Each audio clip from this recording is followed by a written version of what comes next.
नेपालमा एकै दिन कोरोनाबाट 246 जनाको मृत्यु।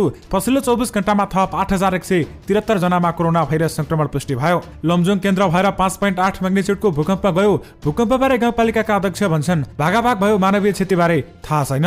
नेपालका केही कोरोना संक्रमितमा भेटियो आँखा बिगार्ने कालो ढुसी। स्पेनले आज चार्टर्ड विमानबाट स्वास्थ्य सामग्री पठाउने। सर्वोच्चले भन्यो निषेधाज्ञामा कर र जरिवाना नलिनु। काठमाडौँ उपत्यकामा पछिल्लो 24 घण्टामा 2486 जना कोरोना संक्रमित भेटिए। दोस्रो लहरको महामारीमा कालो ढुसी बढी देखियो भन्दै डाक्टर नीरज सिंहको भनाई। आचार संहिता उल्लङ्घनमा प्रधानमन्त्रीलाई कारबाही गर्न प्रचण्डको माग। कोरोनाको तेस्रो भेरिएन्ट निकै संक्रामक देखियो। चार्टर्ड उडानको टिकटमा अनियमितता भए उजुरी दिनुहोस् भन्दै पर्यटन मन्त्रालयको भनाई। मौसमविदले भने भारी वर्षाको सम्भावना छ, यातायात क्षेत्र प्रभावित हुन सक्छ। नयाँ भेरिएन्ट सहितको भाइरस आक्रामक र घातक भएको पुष्टि भयो। शेयर बजारमा दोहोरो अङ्कले करेक्सन। कारोबार रकममा नयाँ रेकर्ड। शेयर बजार सम्बन्धी सम्पूर्ण जानकारी। भूकम्पमा परि घाइते भएका 6 जना उपचार पश्चात घर फर्किए। लमजुङको भुलबुले केन्द्रबिन्दु बनाएर बुधबार मात्रै 4 पटक भूकम्प गयो। रेमडेसिभिरको आयातमा लाग्ने सबै कर महसुल छुट। आचार संहिता उल्लङ्घन गर्ने प्रधानमन्त्रीलाई कारबाही गर भन्दै काङ्ग्रेसको भनाई। आन्तरिक मूल्याङ्कन गरेर शैक्षिक वर्ष टुङ्ग्याउँदै स्थानीय तह विद्यार्थीको परीक्षा सम्बन्धी ठूलो खबर। केपी ओलीको चेतावनी बादललाई जिताउँ, हिप नमाने छेमे हुने छैन। रेमडेसिभिरको उत्पादन अब नेपालमै 1 महिना भित्रै बजारमा आउने। प्रधानमन्त्रीको वक्तव्यपछि आयोगले भन्यो आचार संहिता उल्लङ्घन गर्नेलाई कारबाही हुन्छ। कोरोनाको नयाँ भेरिएन्ट बेलायतमा देखा परेको भन्दा 50% बढी संक्रामक देखियो। गण्डकीको मन्त्री परिषद विस्तार। दीपक मनाङ्गे सहित 5 मन्त्री नियुक्त। रवि लामिछानेले माफी माग्दै सबै नेपालीलाई दिए ठूलो सूचना। यसबारे पुरै जानकारी पनि आजकै भिडियोमा। दर्शकवृन्द नमस्कार, तपाईहरुलाई फेरि पनि स्वागत छ हाम्रो च्यानल स्मार्ट खबरमा। दैनिकी जस्तै तपाईहरुमा आजका पनि मुख्य समाचारहरू लिएर उपस्थित भइसकेका छौं। हाम्रो मेहनतको लागि तपाईहरुले यो भिडियोलाई एउटा सानो लाइक गरी सक्दो शेयर गर्न भने नबिर्सिनु होला। त्यसैगरी यदि तपाईहरुले अहिलेसम्म हाम्रो च्यानल स्मार्ट खबरलाई सब्स्क्राइब गर्नु भएको छैन भने सब्स्क्राइब गर्नु होला। साथै छेउमा रहेको बेल घण्टीमा क्लिक गरी अलमा क्लिक गर्न पनि नबिर्सिनु होला। आउनु आजका मुख्य समाचारतर्फ लागौं। दर्शकवृन्द पहिलो खबर कोरोना भाइरसका संक्रमितहरूको संख्याबाट सुरु गर्न चाहे। पछिल्लो 24 घण्टामा कोरोना भाइरसबाट थप 246 जनाको मृत्यु भएको छ। सोही अवधिमा 8173 जनामा कोरोना भाइरस संक्रमण पुष्टि भएको स्वास्थ्य जनसङ्ख्या मन्त्रालयले जनाएको छ। कोरोना संक्रमणबाट एकै दिन मृत्यु हुने यो संख्या अहिलेसम्मकै उच्च रहेको छ भने यसअघि वैशाख 28 गते 225 जनाको मृत्यु भएको थियो। पीसीआर विधिबाट 8064 र एन्टिजेन विधिबाट गरिएको परीक्षणमा 109 जना गरी 8173 जना संक्रमित भेटिएका हुन्। त्यसैगरी पछिल्लो 24 घण्टामा कोरोना भाइरस संक्रमण मुक्त हुनेको संख्या 7989 रहेको छ। पछिल्लो 24 घण्टामा काठमाडौँ उपत्यकामा मात्रै 2486 जनामा कोरोना भाइरस संक्रमण पुष्टि भएको छ। स्वास्थ्य जनसङ्ख्या मन्त्रालयका अनुसार काठमाडौँ जिल्लामा 1988, ललितपुरमा 270, भक्तपुरमा 228 जना गरी उपत्यकामा 2486 संक्रमित भेटिएका हुन्। आउनु अर्को समाचारतर्फ लागौं। दर्शकवृन्द लमजुङ केन्द्र भएर 5.8 म्याग्निच्युडको भूकम्प गएको छ। बिहीबार 5:42 जाँदा गएको भूकम्पको काठमाडौँसम्म धक्का महसुस गरिएको छ।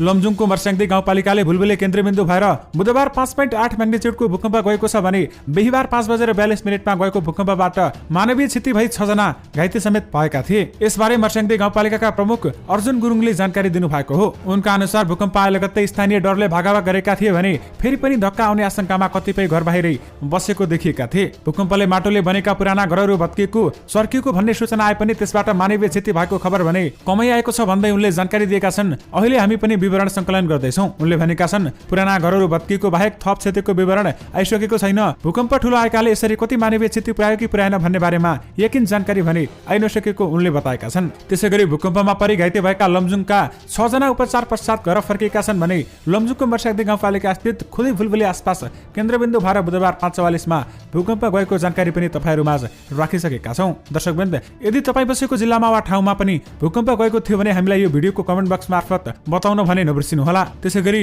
लमजुङको भुलबुले केन्द्रबिन्दु बनाएर बुधबार मात्रै 4 पटक भूकम्प गएको थियो। आउनु सवारको समाचारतर्फ लागौं। दर्शकवृन्द नेपालमा कोरोना संक्रमित मध्ये कतिपयमा म्युकोरमाइकोसिस नामक ढुसीजन्य संक्रमण पाइएको छ। यो कालो ढुसीले आँखा नाकमा असर पार्छ र आँखाको ज्योति हराउने, नाक बाङ्गो हुने जस्ता समस्या पनि देखिएको चिकित्सकहरू बताउँछन्। कोभिड-19 को बढ्दो संक्रमणसँगै नयाँ समस्याहरू देखिन थालेका छन् भने जसमध्ये आँखा नाक फङ्गस अर्थात् ढुसीको इन्फेक्सन देखिएको छ।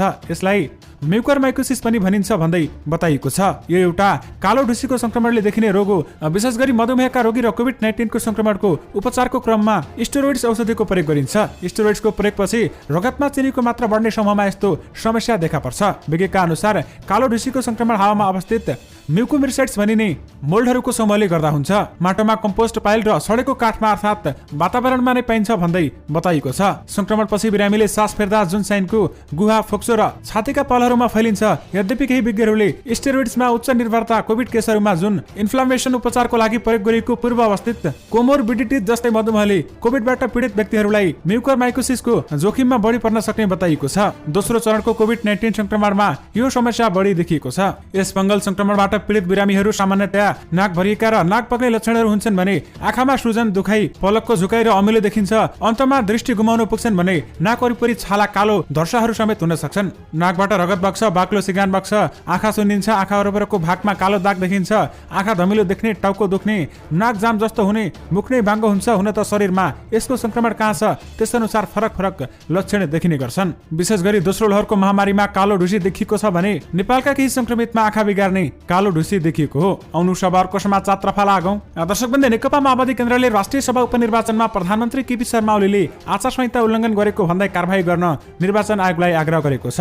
अध्यक्ष पुष्पकमल दाहाल प्रचण्डले प्रधानमन्त्रीले मौन अवधिमा सार्वजनिक वक्तव्य मार्फत कुनै पनि उम्मेद्वारलाई विजय गराउन मतदातालाई धम्की दिएको भन्दै कारबाहीका लागि निर्वाचन आयोगलाई आग्रह गरेका हुन्। प्रचण्डको सचिवालयले बुधबार साँझ जारी गरेको विज्ञप्तिमा भनिएको छ, प्रधानमन्त्रीको यस कार्यको निन्दा र भर्त्सना गर्दै आवश्यक कारबाहीका लागि निर्वाचन आयोग समक्ष आग्रह गर्दछु भन्दै उनले भनेका छन् भने प्रचण्डले सरकार प्रमुखले नै स्वतन्त्र, स्वच्छ र मर्यादित निर्वाचन गराउनुको सट्टा कुनै पनि उम्मेद्वारको पक्षमा अपिल गर्न स्वच्छ निष्पक्ष निर्वाचनको आधारभूत सिद्धान्त विपरीत भएको समेत बताएका छन्। यो भन्दा पनि अझै गम्भीर त मौन अवधिमा सार्वजनिक वक्तव्य मार्फत अमुक उम्मेद्वारलाई विजय गराउन आग्रह गर्दै मतदाताहरूलाई दिएको धम्कीले आचार संहिताको गम्भीर उल्लङ्घन भएको छ भन्दै उनले बताएका छन्। दर्शकवृन्द, तपाईहरुलाई थाहा नै छ, नेकपा एमालेका अध्यक्ष एवं प्रधानमन्त्री केपी शर्मा ओलीले बिहीबार हुने राष्ट्रिय सभा सदस्य उपनिर्वाचनमा पार्टीका आधिकारिक उम्मेद्वार रामबहादुर थापा बादललाई जिताउन आग्रह गरेका थिए। प्रधानमन्त्री केपी ओलीले बुधबार एक अपिल जारी गर्दै थापा नेपालको कम्युनिस्ट आन्दोलनका वरिष्ठ नेता भएको र उनको विजयले कम्युनिस्ट आन्दोलनको भावनात्मक एकतामा समेत बल पुर्याउने भन्दै विजय बनाउन आग्रह गरेका थिए। यस विषयमा हिप नै जारी भइसकेकाले कसैले पालना नगरे क्षम्य नहुने चेतावनी समेत ओलीले दिएका थिए। यसै सम्बन्धी आचार संहिता उल्लङ्घनमा प्रधानमन्त्रीलाई कारबाही गर्न प्रचण्डले माग गरेका हुन्। यसै सम्बन्धी कांग्रेसले पनि बोलेको छ, निर्वाचन आचार संहिता उल्लङ्घन गर्दै प्रधानमन्त्री केपी शर्मा ओलीले मौन अवधिमा मत राख्दै वक्तव्य दिएको भन्दै नेपाली कांग्रेसले समेत भर्त्सना गरेको छ। कांग्रेस संसदीय दल कार्य समितिको बुधबार बसेको बैठकले राष्ट्रिय सभा उपनिर्वाचनको मौन अवधि सुरु भइसकेको बेलामा प्रधानमन्त्रीले वक्तव्य जारी गर्दै मागेको भन्दै आपत्ति जनाएको हो। निर्वाचन आयोगले निर्वाचन आचार संहिता उल्लङ्घन गर्ने जोसुकैलाई पनि कारबाही गर्नुपर्छ भन्ने हाम्रो ठहर छ भन्दै प्रमुख सचेतक बालकृष्ण खाँडले समेत बताएका छन्। आउनु सबहरुको समाचार तर्फ लागौं। दर्शकवृन्द, सर्वोच्च अदालतले निषेधाज्ञा वा बन्दाबन्दी लागू गरिएको अवधिमा कर र जरिवाना नलिन सरकारको नाममा अन्तरिम आदेश जारी गरेको छ। बन्दाबन्दी पूर्ण रूपमा खुलेपछि बाटो म्याद बाहेक 30 दिनभित्र मूल्य अभिवृद्धिकरणको विवरण र कर बुझाउन सक्ने गरी आवश्यक व्यवस्था मिलाउन समेत सर्वोच्च अदालतले सरकारका नाममा अन्तरिम आदेश दिएको छ। अधिवक्ता सृजना अधिकारी र शैलेश उप्रेतीले दायर गरेको रिटमाथि सुनवाई गर्दै न्यायाधीश मीरा खड्काको एकल इजलासले बुधबार यस्तो आदेश दिएको हो। सर्वोच्च आदेशमा भनिएको छ, सामान्य परिस्थितिमा सम्पूर्ण कर विवरण र कर दाखिला गर्नु करदाताको कर्तव्य भए तापनि कोभिड-19 का कारण सिर्जित बन्दाबन्दीको विषम परिस्थितिमा करदाताले करको विवरण र कर दाखिला गर्न सक्ने अवस्था र परिस्थिति देखिँदैन। कोभिड-19 को दोस्रो महामारीले करदाता समेत यस समस्याबाट अछुत नरहेको सर्वोच्चले उल्लेख गरेको छ। विशेष गरी निषेधाज्ञामा कर र जरिवाना नलिनु भन्दै सर्वोच्चले भनेको छ। आउनु सबहरुको समाचार तर्फ लागौं। दर्शकवृन्द, एपिडेमियोलोजी तथा रोग नियन्त्रण महाशाखाले कोभिड-19 को तेस्रो भेरिएन्ट निकै संक्रामक रहेको बताएको छ। नेपालमा गत हप्ता कोभिड-19 संक्रमितको 35 वटा नमुनालाई जिन सिक्वेन्सिङ गर्दा 97% मा 34 वटा B1.617.2 नयाँ भेरिएन्ट र 3% मा 1 वटा B1.617.1 पुष्टि भएसँगै नेपालमा कोभिड-19 को तेस्रो भेरिएन्ट रहेको पुष्टि भएको छ।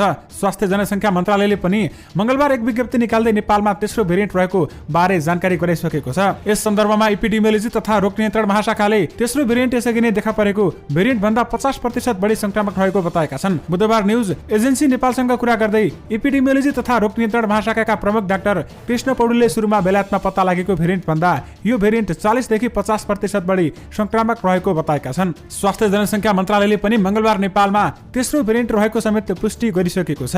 आउनु सबहरुको समाचार तर्फ लागौं। दर्शकवृन्द, रवि लम्बी छानेले सबै नेपालीका लागि एउटा ठूलो खबर दिनु भएको छ। उनले आफ्नो सामाजिक सञ्जाल मार्फत यस्तो बताएका हुन्, जनमैत्री अस्पतालमा यति बेला 45 जना उपचाररत हुनुहुन्छ। 8 जना आइसियु र दर्जनौले इमर्जेन्सीमा सेवा लिनु भएको छ। 2 दिनदेखि सञ्चालित फिभर क्लिनिकले निकै मद्दत गरेको छ भने विपन्नहरूका लागि पीसीआर र उपचार निशुल्क गरिएको छ। सीमित स्वास्थ्य कर्मीहरू एवं जुटाउँदै पुर्याउँदै परिचालित स्रोत साधनका कारण भने जस्तो गुणस्तरीय सेवा पुर्याउन अझै सकिएको छैन। गुनासो त कति हो कति, सक्दो मेहनत सबैले गरिरहेका छन्। उपचार पद्धतिमा चिकित्सकहरू बाहेक हामी के जान्दछौँ र भनौँ। तर स्रोत व्यवस्थापन र विपन्न बिरामीका लागि चाहिँ हामी छौँ। पैसाको अभावमा उपचारविहीन हुनु पर्दैन, बरु अन्य अस्पतालका केही बिरामीहरूलाई समेत सक्दो मद्दत गरिरहेका छौँ। कतिपय बिरामीको स्वास्थ्य जटिलता हाम्रो वशभन्दा माथिको कुरा भएको तथ्य बुझाउन नसक्दा गाली र अब्जस पनि खुब खाएका छौँ। यसरी हामीले अस्वाभाविक वा नराम्रो मानेका भने छैनौँ, तर खोटो नियत बोकी त्यसै बदनाम गराउन भन्नुभएको भनुवाई गर्न केही मान्छेहरूको फुर्सद देखेर चाहिँ अचम्म लाग्छ। सर म्याडमहरू भुन बनाऊ, घरमै बसौँ, सुरक्षित बसौँ। स्थिति भयावह छ, पहिला बाँच्नुभयो भने हामी जस्तो केही गर्छु भन्नेहरूलाई फुकटमा गाली आरोप बदनाम गर्ने अवसर त कति पाउनुहुन्छ कति। हामीले बाँचुन्जेल राम्रो काम गर्न प्रतिबद्ध छौँ। पीर र हतार नगर्नुहोस्। विभिन्न सामग्री उपकरण अक्सिजन लगायतको सहयोग गर्न हुने सम्पूर्ण व्यक्ति तथा सङ्घ संस्थाहरू प्रति कृतज्ञता व्यक्त गर्दछु भन्दै रवि लामिछानेले बताउनु भएको छ। आउनु शनिबारको समाचार तर्फ दर्शकबन्दी, सरकारले कोरोना विरुद्धको उपचारमा प्रयोग भइरहेको रेमडेसिभिर औषधिको आयातमा लाग्ने पूर्ण कर र महसुल तथा शुल्क पूर्ण रूपमा छुट गरेको छ। अर्थ मन्त्रालयका अनुसार भन्सार उपशीर्षक 3004.90 मा पर्ने यो औषधिको आयातमा लाग्ने कर छुट दिएको छ। आयातकर्ताले यो औषधिको अधिकतम खुद्रा मूल्य सार्वजनिक गरी सर्वसुलभ रूपमा वितरण गर्नुपर्ने समेत बताइएको छ। यसरी भन्सार महसुल छुटमा आएका औषधिहरूमा उद्देश्य अनुसार प्रयोग भए नभएको, प्रदान गरिएको राजस्व छुट अनुसार रकम उपभोक्ताले मूल्यमा समायोजन पाए नभएको अनुगमन भने स्वास्थ्य जनसङ्ख्या मन्त्रालय र उद्योग वाणिज्य तथा आपूर्ति मन्त्रालयले पाक्षिक रूपमा गर्ने व्यवस्था मिलाउनु पर्ने निर्णय समेत अर्थ मन्त्रालयले गरेको छ। यसअघि अर्थले अक्सिजन सिलिन्डर सहितका मेडिकल सामग्री आयातमा समेत भन्सार छुट गर्ने निर्णय गरेको थियो। यानि कि रेमडेसिभिरको आयातमा लाग्ने सबै कर महसुल छुट गरिएको छ। त्यसैगरी कोरोना संक्रमितको उपचारमा प्रभावकारी देखिएको रेमडेसिभिर औषधिको नेपालमै उत्पादन सुरु भएको छ भने यसको उत्पादनका लागि सफल परीक्षण समेत भइसकेको छ। नेपाल औषधि उत्पादक संघका अध्यक्ष विप्लव अधिकारीले उत्पादन प्रक्रिया सुरु नै भइसकेको जानकारी दिएका छन् भने उनका अनुसार पहिलो पटक नेपालमा उत्पादनका लागि वीरगञ्जको नेशनल हेल्थ केयरले लाइसेन्स पाएको छ। लाइसेन्स पाएसँगै गरिएको परीक्षण समेत सफल भएपछि नेशनल हेल्थ केयरले उत्पादनको प्रक्रिया सुरु गरेको छ र अबको 1 महिनामा उत्पादन भई तयार भइसक्ने महासचिव अधिकारीले समेत जानकारी दिनुभएको छ। कोरोना संक्रमण बढेसँगै नेपालमा यसको माग उच्च रहेको छ, तर माग अनुसारको आपूर्तिमा भने सट छैन। भारतबाट आयात हुँदै आएको रेमडेसिभिर भारतमा नै संक्रमणको दर उच्च भएपछि निर्यातमा भारत सरकारले रोक लगाएको छ। भारतले निर्यातमा रोक लगाएपछि अहिले बङ्गलादेशबाट आयात हुने गरेको महासचिव अधिकारीले बताउनु भएको छ। तर आयातले समेत नधान्ने अवस्था सृजना भएको छ भने बजारमा प्रशस्तै नभेटिँदा यसको कालोबजारी बढ्दै गएको छ। बुधबार मात्रै पनि रेमडेसिभिर कालोबजारी गरेको अभियोगमा एकजना कारागार चलान समेत भएका छन्। विशेष गरी रेमडेसिभिरको उत्पादन अब नेपालमै हुने भएको छ भने 1 महिनाभित्रै बजारमा समेत आउने बताइएको छ। आउनु शनिबारको समाचारतर्फ लागौँ। दर्शकबन्दी, कोरोना भाइरस महामारी रोकथाम तथा नियन्त्रणका लागि स्पेनले नेपाललाई स्वास्थ्य सामग्री उपलब्ध पठाउने भएको छ। बिहिबार एक चार्टर विमान मार्फत भेन्टिलेटर, अक्सिजन कन्सन्ट्रेटर, पिपी लगायतका स्वास्थ्य सामग्री नेपाललाई पुग्ने परराष्ट्र मन्त्रालयले जनाएको छ। बिहिबार यानि कि आज चार्टर उडान मार्फत सबै स्वास्थ्य सामग्रीहरू आउने बताइएको छ। बुधबार परराष्ट्र मन्त्री प्रदीप कुमार गेवालीले टेलिफोनको कुराकानीमा स्पेनका विदेश मन्त्री अराचा गोन्जालेज लयलाई सहयोगको लागि धन्यवाद दिएका थिए। टेलिफोन कुराकानीमा दुई देशको समग्र सम्बन्ध र सहकारीको विषयमा कुराकानी भएको परराष्ट्र मन्त्रालयले जानकारी दिएको छ। आउनु शनिबारको समाचारतर्फ लागौँ। दर्शकबन्दी, प्रधानमन्त्री एवं नेकपा एमालेका अध्यक्ष केपी शर्मा ओलीले आचार संहिता विपरीत राष्ट्रिय सभा उपनिर्वाचनका आफ्ना उम्मेद्वारलाई भोट मागेपछि निर्वाचन आयोगले असन्तुष्टि जनाएको छ। प्रधानमन्त्रीको वक्तव्य आएको केही समयपछि प्रेस विज्ञप्ति जारी गर्दै आयोगले केही व्यक्तिहरूको आचार संहिता विपरीत वक्तव्य दिएको भन्दै गम्भीर ध्यानाकर्षण भएको जनाएको छ। आयोगले अनुरोध गर्दा गर्दै पनि केही व्यक्तिहरूले आचार संहिता विपरीत वक्तव्य दिने, प्रेस विज्ञप्ति निकाल्ने, प्रकाशन तथा प्रसारण गर्ने तथा विभिन्न व्यक्तिहरूको अन्तर्वार्ता लिने जस्ता गतिविधिहरू गरेको देखिएकाले यसतर्फ आयोगको गम्भीर ध्यानाकर्षण भएको छ। आयोगको विज्ञप्तिमा भनिएको छ, एकातर्फ आयोगले निर्वाचन आचार संहिता कडाइका साथ लागू गर्न नसक्ने भनी आलोचना पनि गर्ने र अर्कोतर्फ आफै आचार संहिता विपरीतका गतिविधिमा संलग्न हुनु कुनै पनि दृष्टिकोणबाट स्वीकार्य हुँदैन भन्दै उनले बताएका छन्। आयोगले आचार संहिता विपरीतका कार्य गर्ने व्यक्ति वा संस्थालाई कानून बमोजिम कारबाही गर्न सक्ने भन्दै यस्ता कार्य गर्नको अभिलेख समेत राख्ने जनाएको छ। प्रधानमन्त्री केपी ओलीले बुधबार मात्रै आफ्ना पार्टीका मतदातालाई अपिल जारी गर्दै रामबहादुर थापा बादल आधिकारिक उम्मेद्वार भएको पार्टीको हिप अनुसारकै मतदान गर्न निर्देशन दिएका थिए। आज हुने उपनिर्वाचनका लागि अहिले मौन अवधि चलिरहेको छ भन्दै बताइएको छ। विशेष गरी आचार संहिता उल्लङ्घन गर्नेलाई कारबाही हुन्छ भन्दै प्रधानमन्त्रीको वक्तव्यपछि आयोगले भनेको छ। आउनु शनिबारको समाचारतर्फ लागौँ। दर्शकबन्दी, तपाईँहरूमाझ विद्यार्थीको परीक्षा सम्बन्धी पनि केही जानकारी दिन चाहे। कोरोना महामारीबाट अति प्रभावित स्थानीय तहले आन्तरिक मूल्याङ्कन गरेर नतिजा सार्वजनिक गर्न विद्यालयहरूलाई निर्देशन दिन थालेका छन्। महामारीका कारण विद्यालय तहको वार्षिक परीक्षा भौतिक रूपमा सञ्चालन गर्न सम्भव नहुने भएपछि स्थानीय तहहरूले आन्तरिक मूल्याङ्कन गरेर नतिजा सार्वजनिक गर्न निर्देशन दिन थालेका हुन्। आइतबार काठमाडौँ महानगरपालिका, सोमबार इलाम नगरपालिकाले र मंगलबार पोखरा महानगरपालिकाले पाठ्यक्रमले व्यवस्था गरे बमोजिम विद्यालय अनुकूल उपयुक्त मूल्याङ्कन प्रक्रिया अपनाई जेठ मसान्तसम्म नतिजा प्रकाशन गर्ने निर्देशन दिएका छन्। बढ्दो कोरोना संक्रमणका कारण भौतिक उपस्थितिमा परीक्षा सञ्चालन गर्ने सम्भावना कम हुँदै गएपछि स्थानीय तहहरूले आफ्नो अधिकार प्रयोग गर्दै कक्षा 8 को बाहेकका विद्यार्थीको परीक्षा मूल्याङ्कनबाटै नतिजा प्रकाशन गर्ने निर्देशन दिएका हुन्। काठमाडौँ महानगरपालिकाको शिक्षा महाशाखा प्रमुख रामप्रसाद सुवेदीले सूचना जारी गर्दै कक्षा 8 बाहेकको परीक्षा विद्यालय अनुकूल उपयुक्त मूल्याङ्कन प्रक्रिया, अनलाइन परीक्षा, यसै शैक्षिक सत्रमा सञ्चालित टर्मिनल परीक्षा, टेलिफोन निरन्तर विद्यार्थी मूल्याङ्कन, इमेलबाट प्रश्न पठाएर वा अन्य उपयुक्त ढाँचाबाट परीक्षा सम्पन्न गराउन समेत सक्ने सुझाव दिएका छन्। असार पहिलो हप्ताबाट निकै शैक्षिक सत्र सञ्चालन गराउने गरी व्यवस्था मिलाउन पनि महानगरपालिकाले निर्देशन दिएको छ। यस्तै इलाम नगरपालिकाले पनि शैक्षिक सत्रमा सञ्चालन भएको त्रैमासिक परीक्षा निरन्तर विद्यार्थीलाई मूल्याङ्कन आधार मानी वा अन्य वैकल्पिक प्रक्रियाबाट मूल्याङ्कन गर्न समेत भनेको छ। त्यसैगरी काठमाडौँ महानगरपालिकाले कक्षा 8 को शैक्षिक सत्र 2077 को वार्षिक मूल्याङ्कनको विधि तोकेको छ। शिक्षा अधिकारी रामप्रसाद सुवेदीले सूचना जारी गर्दै जेठ 25 गते भित्र kmcty.org मा विद्यार्थीको विषयगत मूल्याङ्कन विवरण प्रविष्ट गर्न निर्देशन समेत दिएका छन्। महानगरपालिकाले यसअघि अन्य कक्षाको विद्यार्थीको पनि विभिन्न विधिबाट मूल्याङ्कन गरी जेठ मसान्तभित्र नतिजा सार्वजनिक गर्न निर्देशन दिइसकेको छ। आउनु सबरको समाचारतर्फ लागौं। दर्शकवृन्द, तपाईहरुमाझ आजको मौसम सम्बन्धी पनि केही जानकारी दिन चाहे। अरब सागरमा विकसित भएको ताउते चक्रवात सामुद्रिक आँधीको प्रभावले नेपालका सुदूरपश्चिम कर्णाली, गण्डकी र लुम्बिनी प्रदेशमा भारी वर्षा हुने मौसमविदले बताएका छन्। केही स्थानमा अति भारी वर्षा हुने भएकाले नदीहरूमा आकस्मिक बाढी आउने र यातायात क्षेत्र प्रभावित हुन सक्ने मौसमविदको पूर्वानुमान रहेको छ। जल तथा मौसम विज्ञान विभागको बाढी पूर्वानुमान महाशाखाले केही नदीहरूको बाढी सतर्कताको तहसम्म पुग्ने भन्दै तटीय क्षेत्र नजान सबैलाई आग्रह समेत गरेको छ।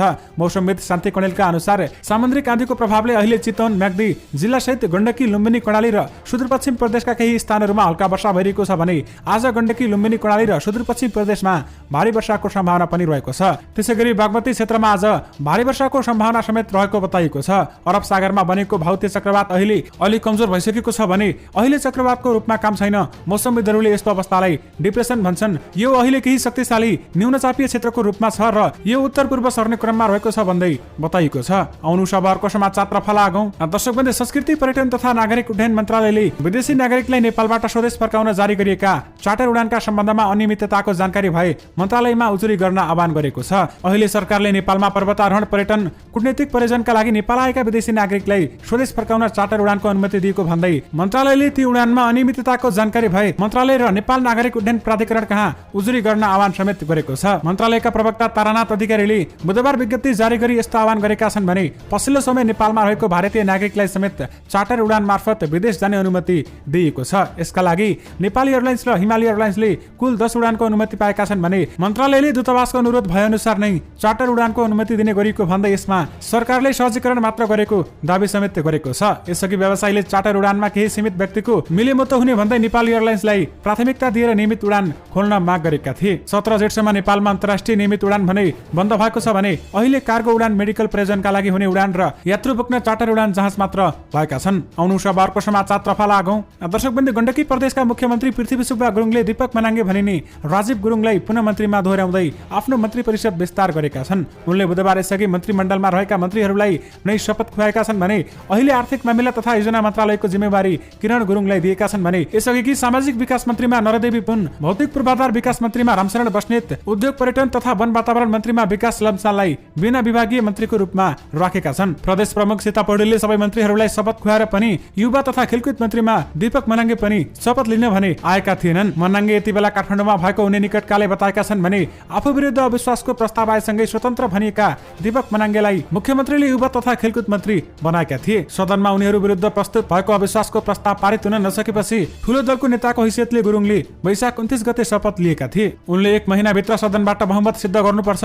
मुख्यमन्त्रीले यसअघि माओवादीको तर्फबाट खाली भएका ठाउँ भने खाली नै राखेका छन्। विशेष गरी गण्डकीको मन्त्री परिषद विस्तार गरिएको छ भने दीपक मनाङ्गे सहित 5 मन्त्री नियुक्त भएका छन्। आउनु सबरको अर्को समाचारतर्फ लागौं। दर्शकबन्दी तपाईहरुमा आजको शेयर बजार सम्बन्धी पनि केही जानकारी दिन चाहे। आज शेयर कारोबार मापक निफ्टी परिसूचक दोहोरो अङ्कले घटेको छ। निफ्टी परिसूचक 13.09 अङ्कले बढेर 2791.91 अङ्कमा झरेको छ भने तीव्र रूपमा उतार चढावपछि अन्तिममा निफ्टी परिसूचक घटेको हो। अघिल्ला 3 दिनमा बढेको निफ्टी परिसूचक भने आज घटेको छ। लगातार बढेर घट्नुलाई लगानीकर्ताहरूले करेक्सन भन्ने गरेका छन्। निफ्टी परिसूचक घटे पनि शेयर कारोबार रकमले भने पुनः नयाँ रेकर्ड राखेको छ। अघिल्लो दिन 11 अर्ब 35 करोड रुपैयाँको कारोबार भएर नयाँ रेकर्ड कायम भएकोमा आज त्यसले तोड्दै नयाँ रेकर्ड कायम भएको हो। आज 11 अर्ब 95 करोड 80 लाख 97 हजार रुपैयाँको शेयर कारोबार भएको छ भने आज 2 करोड 51 लाख किता भन्दा धेरै शेयर किनबेच भएका छन्। बैंकिङ, व्यापार, होटल व्यवसाय, पर्यटन, फाइनान्स, म्युचुअल फन्ड घने बनेका छन् भने बाँकी सबै छेउमा घटेका छन्। बुधबार धेरै कमाउनेमा समता घरेलु लघुवित्त पहिलो नम्बरमा देखिएको छ भने रुरु जलविद्युत कम्पनी दोस्रो नम्बरमा देखिएको छ।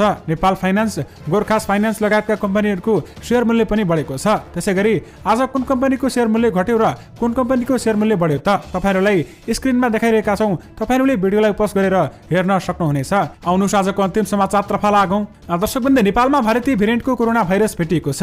स्वास्थ्य जनसङ्ख्या मन्त्रालयले मंगलबार नेपालमा भारतीय भेरिएन्टको कोरोना भाइरस फैलिएको पुष्टि गरेको हो भने परीक्षण गरिएको नमुना मध्ये 90% मा भारतीय भेरिएन्टको कोरोना भेटिएको शुक्रराज ट्रपिकल तथा सरुवा रोग अस्पतालले जनाएको छ।